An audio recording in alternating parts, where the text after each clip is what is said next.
So if you're looking to buy a property, there's a lot of different things going through your head. You're probably wondering, what should I be asking?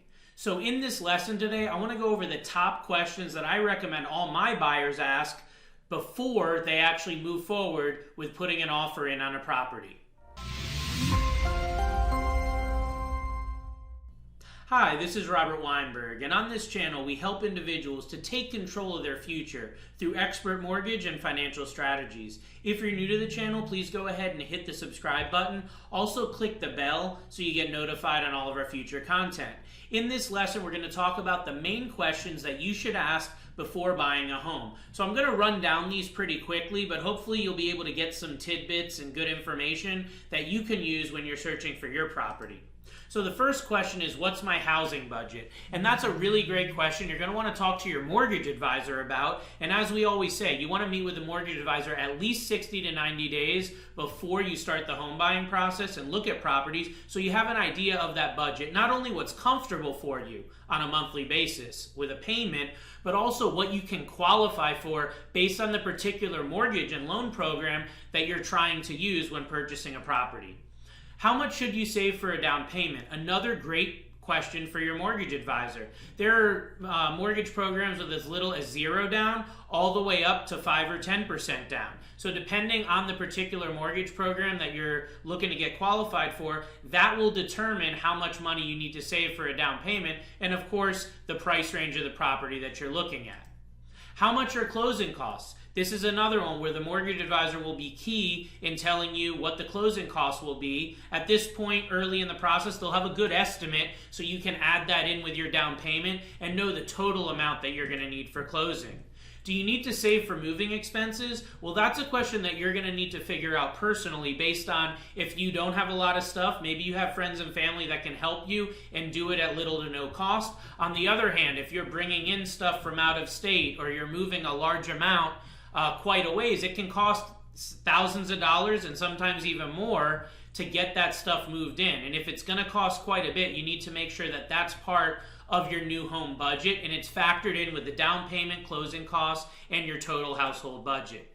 How will you furnish and decorate the house? Maybe you can get some things from family and friends. Maybe you're going to need quite a bit of money to put together to buy furniture, to decorate and do those sort of design things. So that's something that, again, is going to be very important that you figure out up front so it can be part of your overall household budget. The biggest mistake that I see a lot of first-time and repeat buyers make is they don't factor in the furnish and decorating costs, and then they end up needing to take out credit cards or charge cards or store cards after they buy the property, and they end up going deep into debt, which is a huge no-no. Now, what's the neighborhood like is really important, and a lot of people think that maybe when they go to see a house once or twice that they're going to get an idea of the neighborhood, but that couldn't be further from the truth. A lot of real estate advisors that I work with actually recommend you go to see the property early in the morning and late in the evening after people get home from work, because that'll really give you a good idea of the neighbors, the noise level, the traffic, that sort of thing. So you really want to make sure that you get an idea of what that neighborhood's like, because it can affect your quality of life. What are the schools like? So one of the biggest reasons people move from one property to another is because of the school district.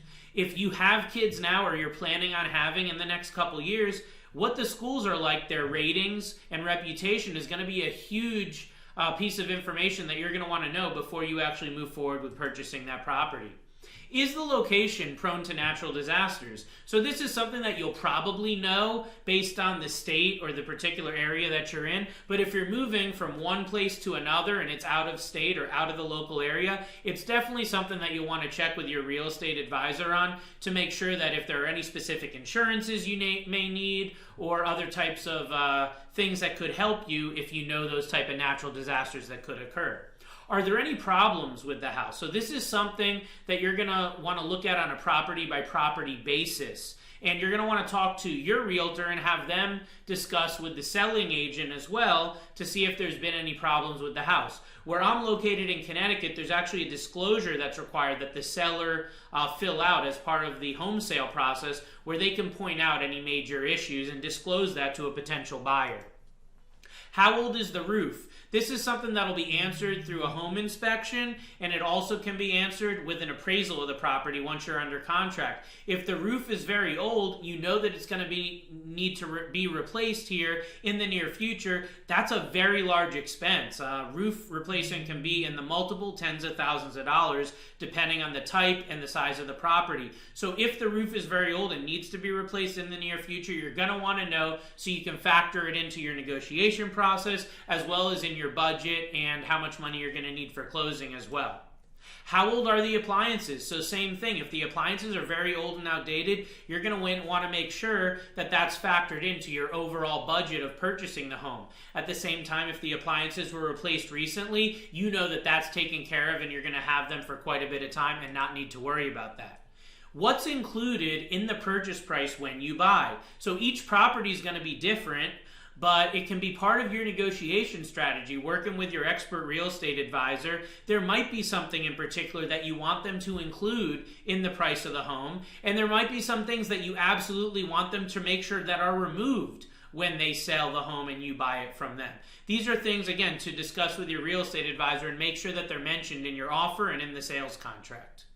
What are similar homes selling for? Now, any good expert real estate advisor should have local comparable sales that are similar properties that have sold like the one you're looking at within a couple mile radius within the last 6 to 12 months, depending on the area that you're looking in and the sales volume. Now, why does this matter? What homes that are similar are selling for is going to help you and your real estate advisor craft the right offer, because your offer shouldn't be based on what the offer price is. Your offer should really be based on what similar homes are selling for and have actually closed on a sale for similar to the property that you're buying. That can give you a really good idea of the market and give you leverage during your negotiation. Now, another really important question that you want to ask is, what's the reason why the seller is selling this property? That will help you to gauge the motivation level and help your real estate advisor to figure out how to be flexible with the type of offer that they put in. For example, if you have someone who's selling because of a divorce, because of a family change, maybe they get a job somewhere else and they need to move, that's going to be a very motivated seller, and they're going to be more apt to take a more aggressive offer than someone who, has multiple properties and isn't really in any rush to sell.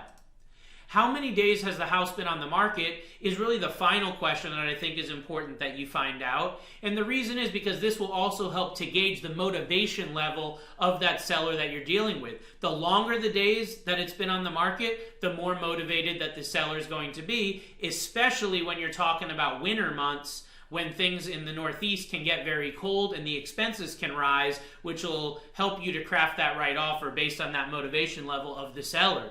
So I really hope that this has given you just a couple tidbits, maybe some additional questions that you can ask during the home buying process, and you can discuss with your mortgage advisor, realtor, and the other parties involved to make sure that you're 100% clear on exactly what you're getting into when you're buying a home. I appreciate you watching. You can follow me on social media, and if I can be of assistance to you or anyone that you know, reach out to my office via call, text, or private message. We'll talk to you soon.